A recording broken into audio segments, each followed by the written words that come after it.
welcome to Baker Street West for our dramatic reading this month.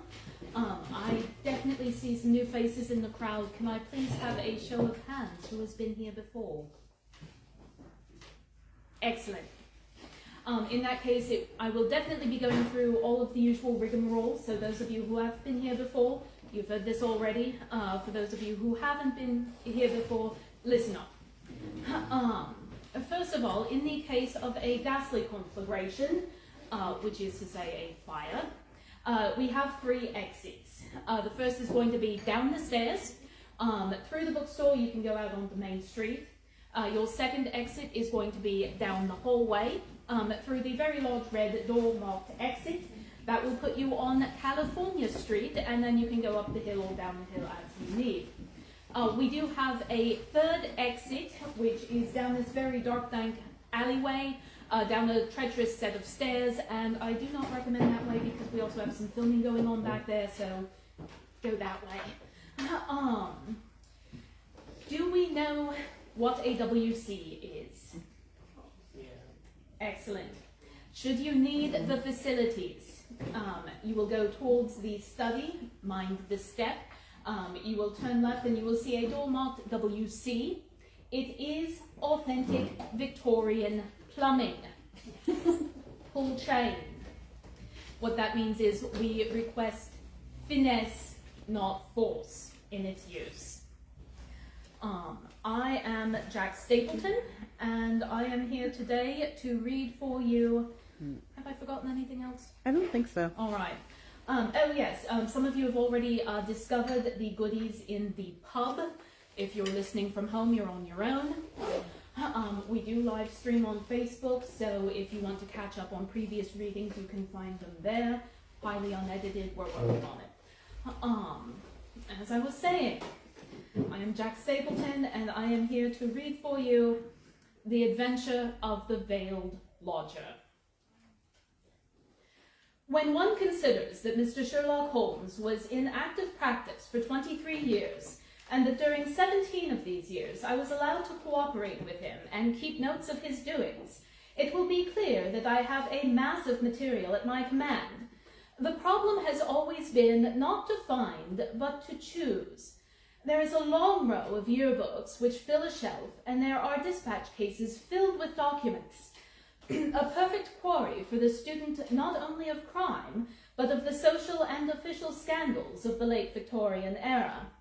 Concerning these latter, I may say that the writers of agonized letters, who beg that the honor of their families or the reputation of famous forebears may not be touched, have nothing to fear.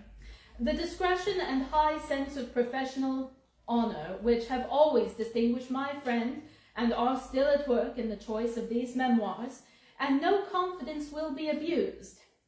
I deprecate, however, in the strongest way the attempts which have been made lately to get at and to destroy these papers.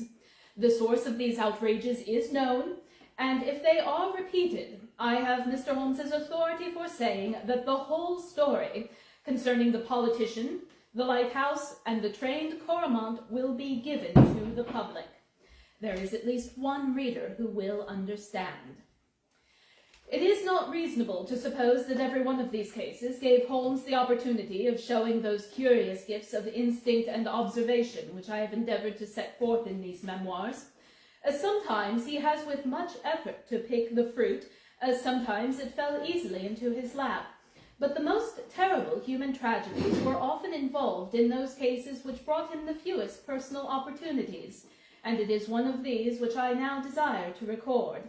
In telling it, I have made a slight change of name and place, but otherwise the facts are as stated.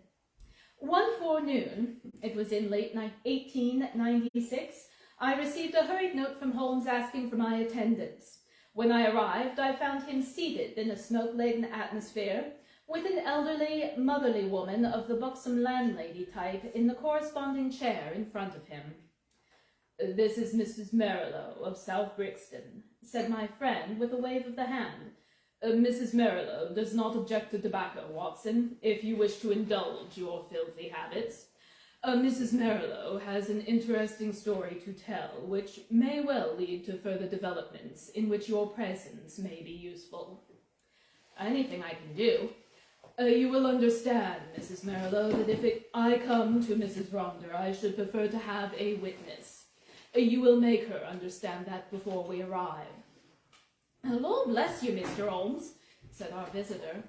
She is that anxious to see you that you might bring the whole parish at your heels. Then we shall come early in the afternoon. Let us see that we have our facts correct before we start. If we go over them, it will help Dr. Watson to understand the situation. You say that Mrs. Ronder has been your lodger for 7 years, and that you have only once seen her face. And I wish to God I had not, said Mrs. Marilow. It was, I understand, terribly mutilated. Well, Mr. Holmes, you would hardly say it was a face at all. That's how it looked. Our milkman got a glimpse of her once peeping out of the upper window, and he dropped his tin and the milk all over the front garden. That is the kind of face it is. When I saw her, and I happened on her unawares, she covered up quick, and then she said, now, Mrs. Marilow, you know at last why it is I never raised my veil. Do you know anything about her history? Nothing at all. Did she give references when she came? No, sir, but she gave odd cash and plenty of it. A caller's rent right down on the table in advance, and no arguing about terms.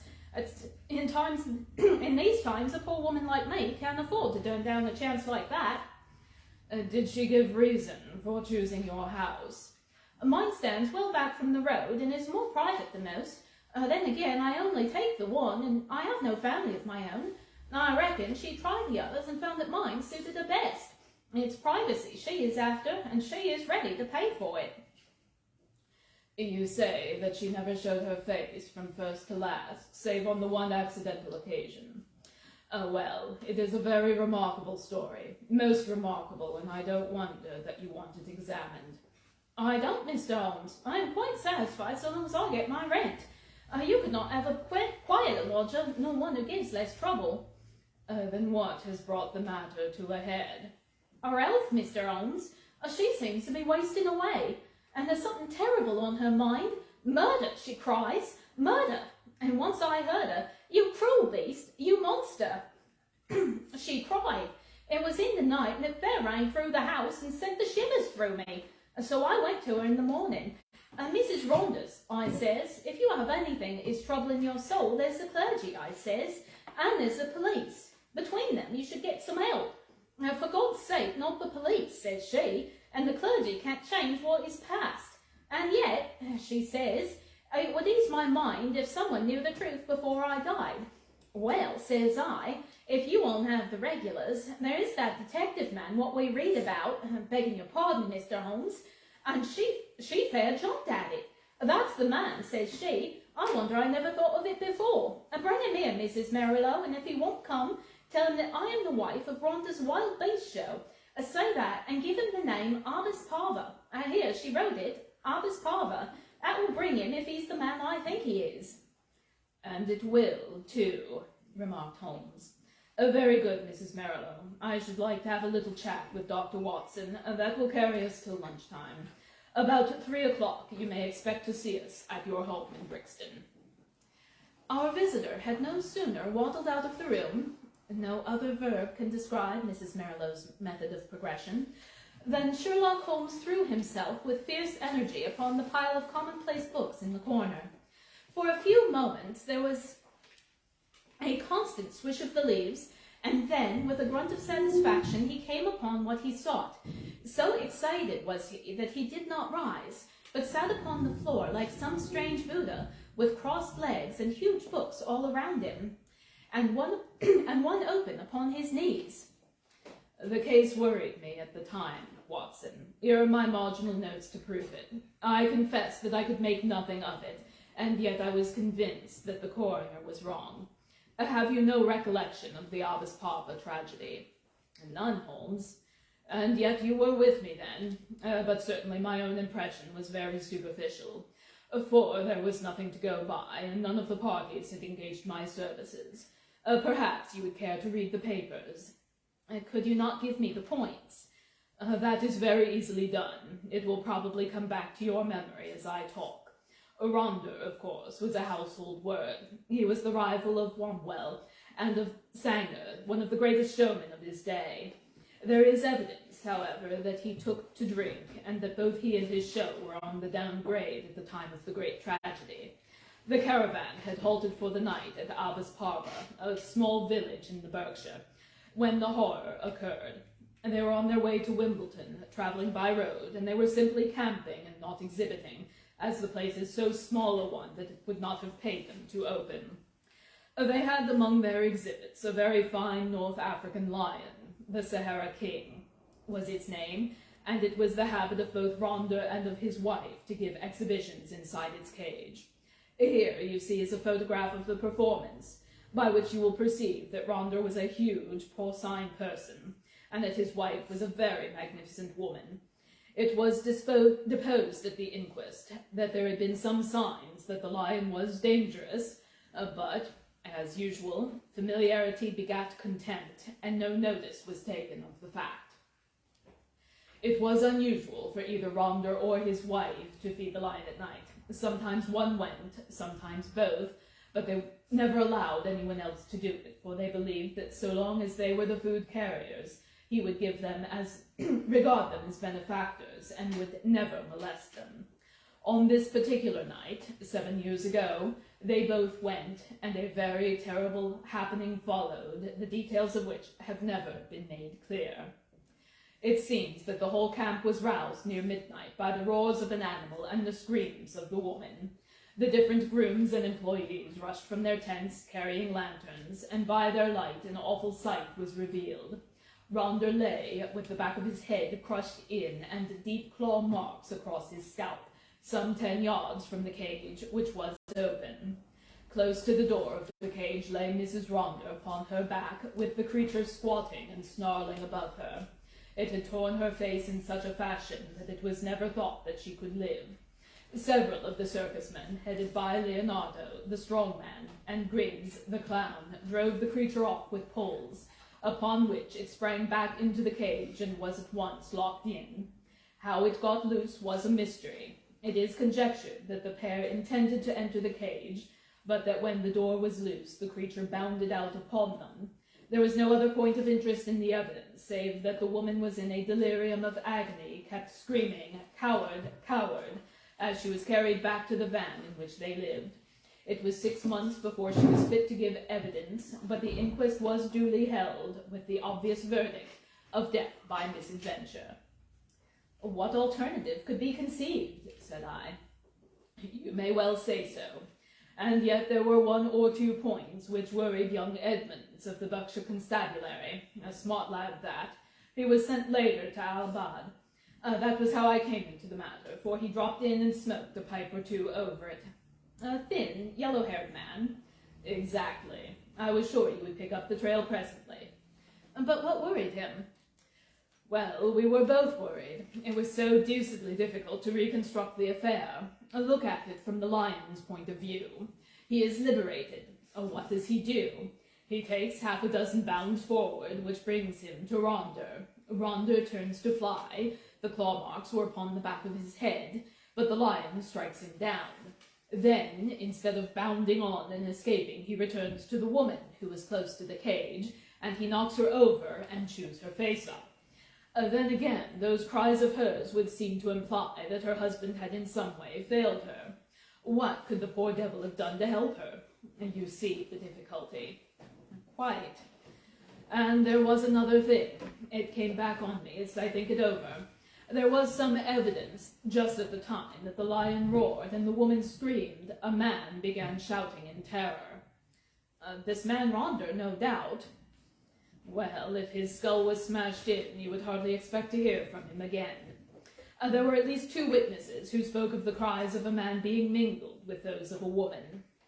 I should think the whole camp was crying out by then. As to the other points, I think I could suggest a solution. I should be glad to consider it. The 2 were together, 10 yards from the cage, when the lion got loose. The man turned and was struck down. The woman conceived the idea of getting into the cage and shutting the door. It was her only refuge. She made for it just as she reached the beast bounded after her and knocked her over. She was angry with her husband for having encouraged the beast's rage by turning. If they'd faced it, they might have cowed. Hence her cries of coward. Brilliant, Watson. Only one flaw in your diamond. What is the flaw, Holmes? If they were both 10 paces from the cage, how came the beast to get loose? Is it possible that they had some enemy who loosed it? And why should it attack them savagely when it was in the habit of playing with them and doing tricks with them inside the cage? Possibly the same enemy had done something to enrage it. Holmes looked thoughtful and remained in silence for some moments. Well, Watson, there is this to be said for your theory. Rhonda was a man of many enemies. Edmonds told me that in his cups he was horrible, a huge bully of a man. He cursed and slashed at everyone who came in his way. I expect those cries about a monster, of which our visitor has spoken, were nocturnal reminiscences of the dear departed. However, our speculations are futile until we have all the facts.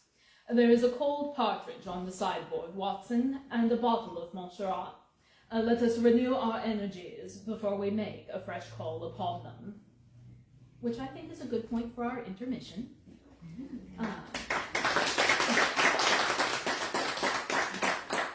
Let us take about 10 minutes. You can avail yourself of the goodies in the pub. Yes, you, even you. Yes. He's a regular, don't mind. And I shall ring the bell when we are ready to reconvene.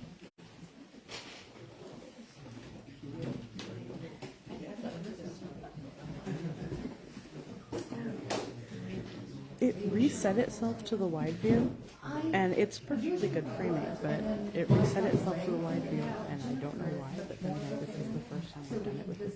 And Yes. Are you a reader? Absolutely, yes. Let me show you my favorite. I'm Sherlock Holmes. There's a new author. Okay.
But Lucy and I managed to get a walk.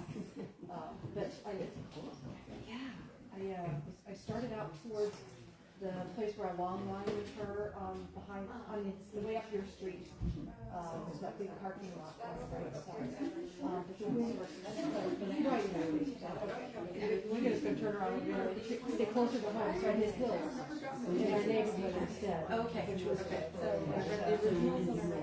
I did. I just beat that on my way down. Okay. Like there's maybe. So Sue just recommended that she really enjoyed it. A lot of people did. I mean, that's why. Do you remember that? You know this author?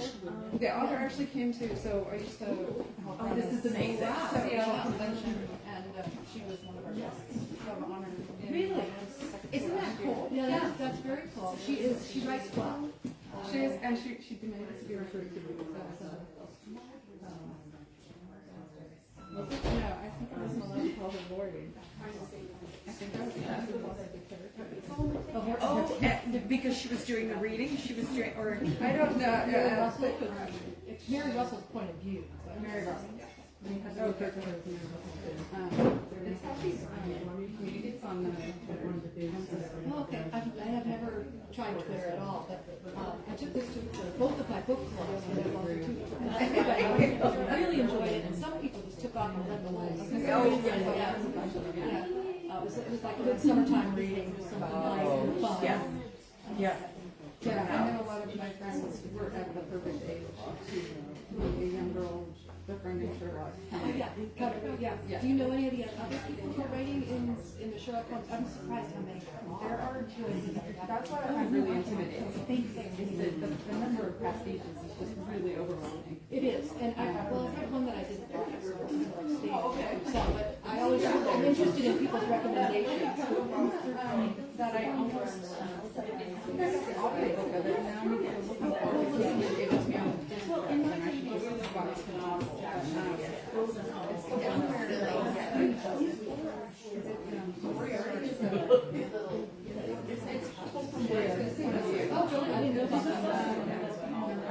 Oh, geez. And I want to say it's one of those gray areas. He's not pure evil.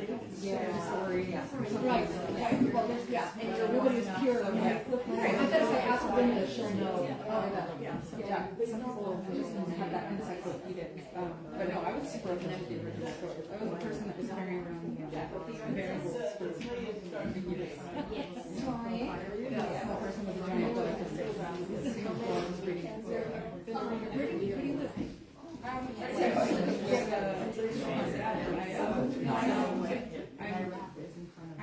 able to be nomadic. That's what I'm doing right now. Good for you. So next week I will be living in Nebraska, and I will be in Nebraska for 3 weeks while my sister goes to Japan. Wow. So you're gonna house sit or pet sit or something? I'm not gonna have that's not too fast. I don't need a lot of sitting. I generally don't like other people, but we'll see. Yeah, I'll try it. Well, it's nice to meet you, and other fellow reader and Sherlock Holmes fan. Yeah, they're big time Sherlock Holmes fans. They put on the best plays. Yeah, I think my roommate was a big. I think when she joined, so we're members of the Washington group called The Sound of the Baskervilles. Oh, really? And There must be groups, lots of places I don't even know. oh yeah, they're the what are they called? They're called the they're really exactly the big one in New York. Didn't even know there was a big one in New York. So the one in New York, it was the first one. The Americans started a society for Sherlock before grade school. Although the kids were playing great game forever. Sherlock Holmes and the American. I'll try to make complete one. So yeah, it's a science society. That's what they call it. Very good. The Scion, like SCION. Okay. Across the pond. Never heard of that. So it's a I'm just trying to complete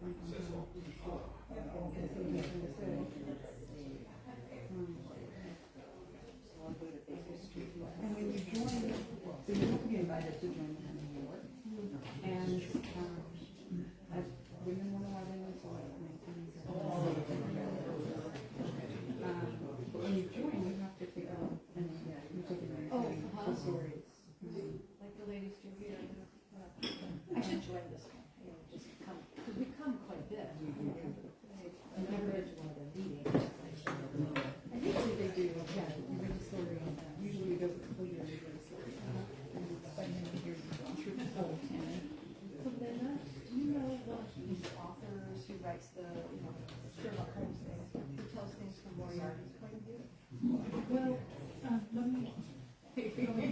She knows. Yeah, I'll find here. She's also good about the science. Oh, yeah. So I just bought that book. So, I can't remember the last time I read a hard copy. a real book? Yeah, I'm gonna, it's been a while, years. I bet it smells nice. But it smells like a book. Is that one of the text, the smell attract, That's what I love about books.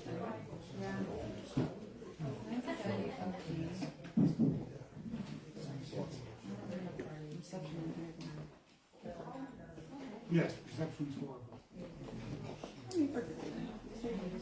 But in Sherlock's time, they didn't have the internet. No, they had telegraph. Well, exactly, we do as yes. Morse code. Yes. What is the, you guys are a science society here, yeah? Yes, we are the Holmes Hounds. Towns. Yes. And the science societies are, like, group members of the, We can't remember the name of the one the group. Baker Street Irregulars. The Baker Street Irregulars. So, while we are members of the Scion Society, you can be a member of the Scion Society and hold membership in the Baker Street Irregulars, but the Baker Street Irregulars is by invitation only. I was trying to describe, and I could not think of the phrase, Baker Street Irregulars. Yes, they're of course the oldest, because they began in the 1920s, and became a little more formalized in the 30s and 40s, and continue going. We have a bunch of the BSI Press books in the Deer Stalter. There are very few places that actually are able to sell DSIs because they usually like to sell them directly to Yes. Oh, interesting, okay. The current, are we still calling the Wiggins? The current Wiggins, the current president, is very fond of Baker Street West, so he has been helping us out. It's a win-win for everybody. Yes, absolutely. We have fun. Yep. And they're good.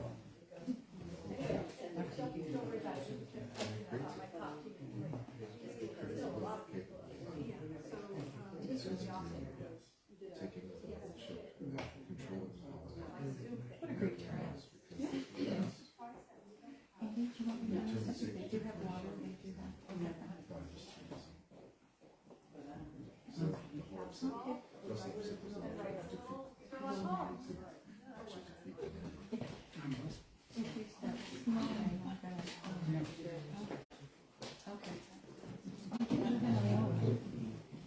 Off of Shakley? I live here, the actors, within walking distance of the hill, but we go out there a lot to take the dog park. Right. Yeah. The dog park. 9 o'clock, about every morning, I have a group of retired guys out there with the dogs. Yes. It's social. And then I will take a run, and I'll go down Shakley and just come back on. Yes, perfect. West Marla. We call that the 5 mile loop. 5 mile loop. Yes, yes. You walk, coming up Very, It's been beautiful out there. yes. Break. Yesterday was amazing. Yes. Oh. Earlier today we did the Kennedy Mine tour in the rain. And that's a neat place too. Oh, yeah, yeah. Pretty subtle. Yeah. But I wanted to just do this.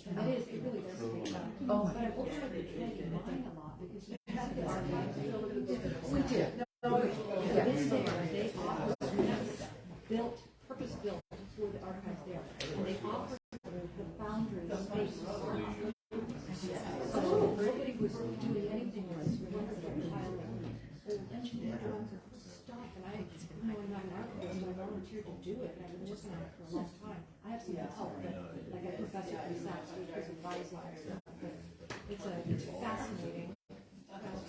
So what I think I heard you say is from the foundry, those documents are They gave us space to put our cabinets, so, because, I mean, poor archival space. There's none of the foundries built for one inch to the other. Completely, yeah.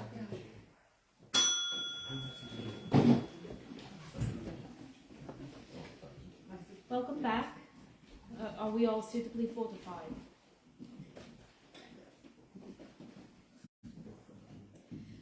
When our hansom deposited us at the house of Mrs. Merrilow, we found that plump lady blocking up the open door of her humble but retired abode. It was very clear that her chief preoccupation was lest that she should lose a valuable lodger, and she implored us, before showing us up, to say and do nothing which could lead to so undesirable an end. Then, having reassured her, we followed her up the straight, badly carpeted staircase and were shown into the room of the mysterious lodger. It was a close, musty, ill-ventilated place, as might be expected, since its inmate seldom left it. From keeping beasts in a cage, the woman seemed, by some retribution of fate, to have become herself a beast in a cage. She sat now in a broken armchair in a shadowy corner of the room. Long years of inaction had coarsened the lines of her figure, but at some period it must have been beautiful, and was still full and voluptuous. A thick, dark veil covered her face, but it was cut off close at her upper lip, and disclosed a perfectly shaped mouth and a delicately rounded chin. I could well conceive that she had indeed been a very remarkable woman. Her voice, too, was well modulated and pleasing. "My name is not unfamiliar to you, Mr. Holmes," said she. "I thought that it would bring you." "That is so, madam, though I do not know how you are aware that I was interested in your case." "I learned it when I had recovered my health and was examined by Mr. Edmonds, the county detective. I fear I lied to him. Perhaps it would have been wiser had I told the truth." "It is usually wiser to tell the truth, but why did you lie to him?" "Because the fate of someone else depended upon it. I know that he was a very worthless being, and yet I could not have his destruction upon my conscience. We had been so close, so close." "But has this impediment been removed?" "Yes, sir. The person that I allude to is dead." "Then why should you not now tell the police anything you know?" "Because there is another person to be considered. That other person is myself. I could not stand the scandal and the publicity which would come from a police examination. I have not long to live, but I wish to die undisturbed. And yet I want to find one man of judgment to whom I could tell my terrible story, and so that when I am gone all might be understood." "You compliment me, madam. At the same time, I am a responsible person. I do not promise that when you have spoken, I may not myself think it my duty to refer the case to the police." "I think not, Mr. Holmes. I know your character and your methods too well, for I have followed your work for some years. Reading is the only pleasure which fate has left me, and I miss little which passes in the world. But in any case, I will take my chance of use, which you may make of my tragedy. It will ease my mind to tell it." "My friend and I would be glad to hear it." The woman rose and took from a drawer a photograph of a man.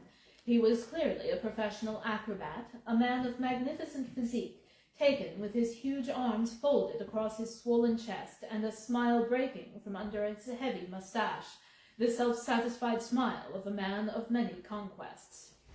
"That is Leonardo," she said. "Leonardo, the strong man who gave evidence." "The same. And this is my husband." It was a dreadful face, a human pig, or rather a human wild boar, for it was formidable in its bestiality. One could imagine that vile mouth champing and foaming in its rage, and one could conceive those small, vicious eyes darting pure malignancy as they looked forth upon the world. Ruffian, bully, beast, it was all written on that heavy-jowled face.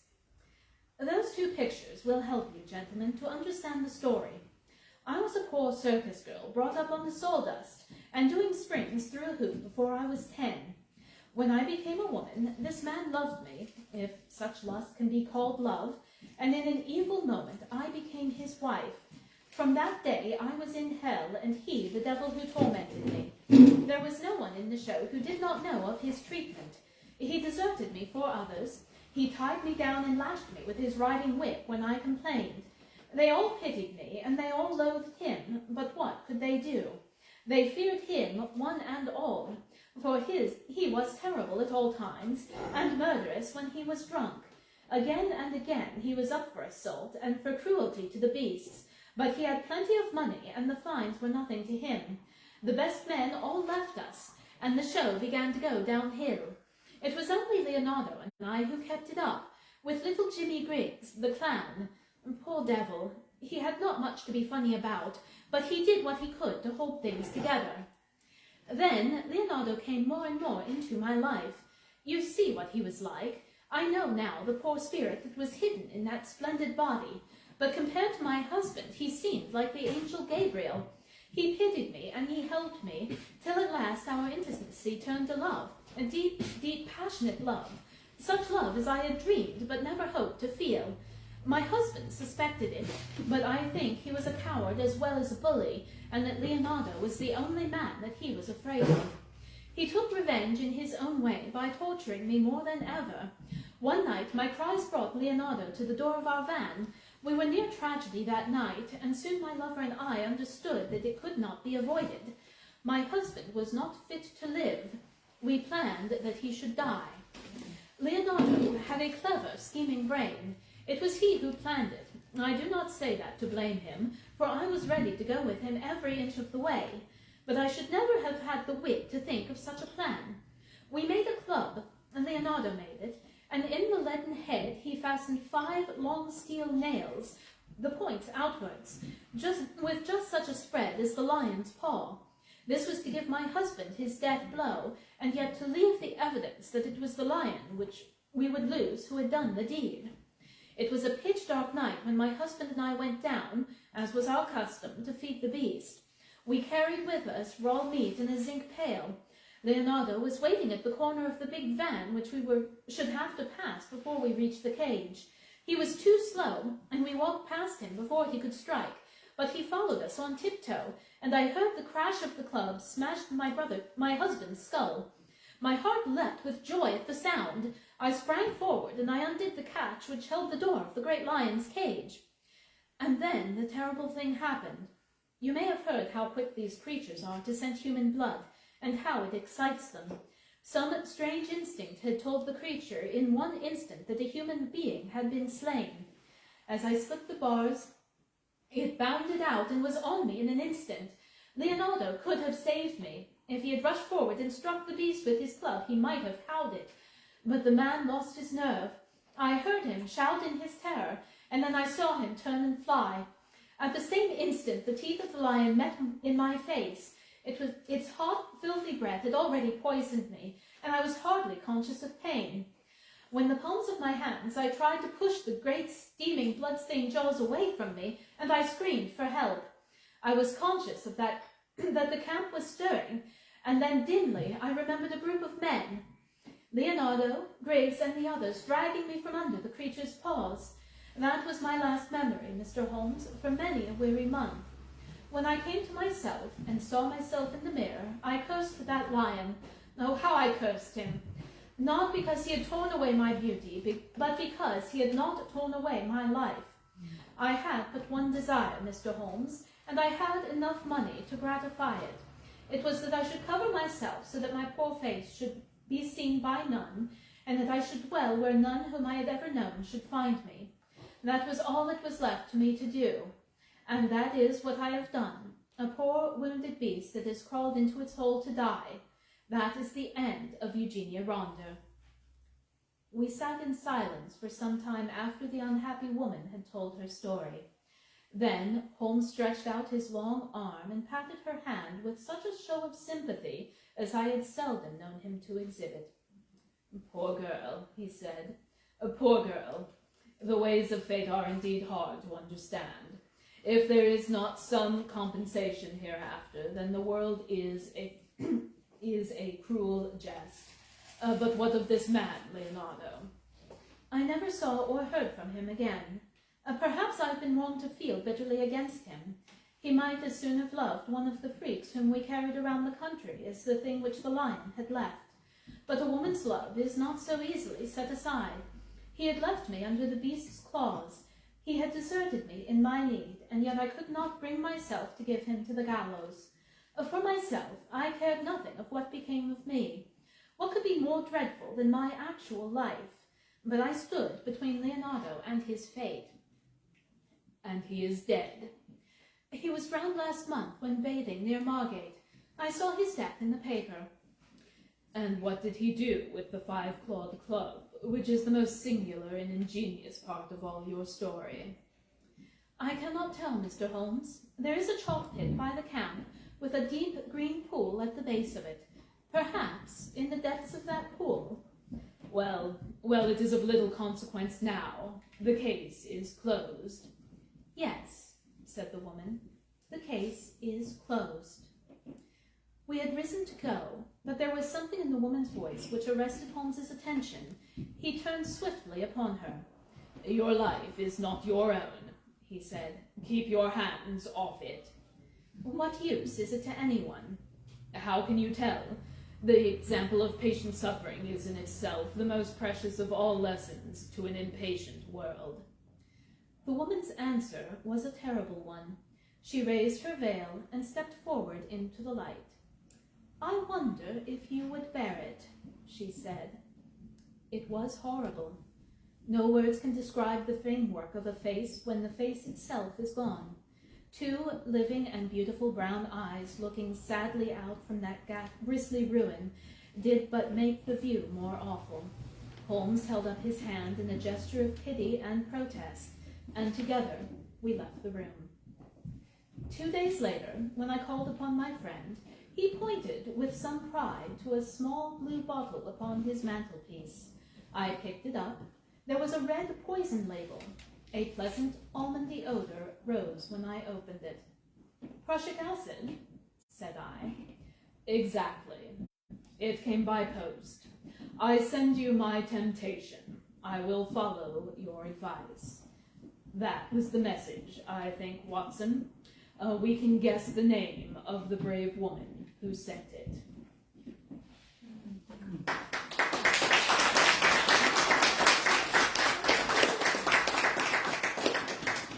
And that concludes this month's reading of The Adventure of the Veiled Lodger.